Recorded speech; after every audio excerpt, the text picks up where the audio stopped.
आपका पैसा का पैसा नहीं है, क्या बोला अच्छा तो सुन। अच्छा तुम्हारा पापा का नाम क्या है? कोई नहीं कोई नहीं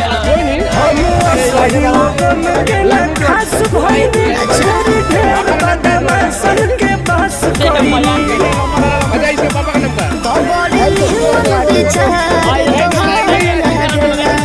आगे सुनो बोलो।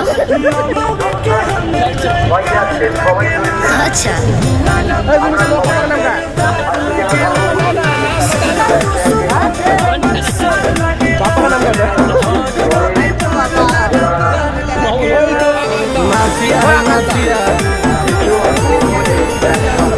तेरा पापा का नाम क्या है? अच्छा ते आया कहाँ है बता, ते आया कहाँ है? ये आया कहाँ है? आया कहाँ है बता? हैं? किसका रैली में? पता नहीं। बोलेगा तो किसका रैली में? लाइन है, यही तो लाइन है, हम ही आ गए। तुम्ही बाहेर बाहेर भटकत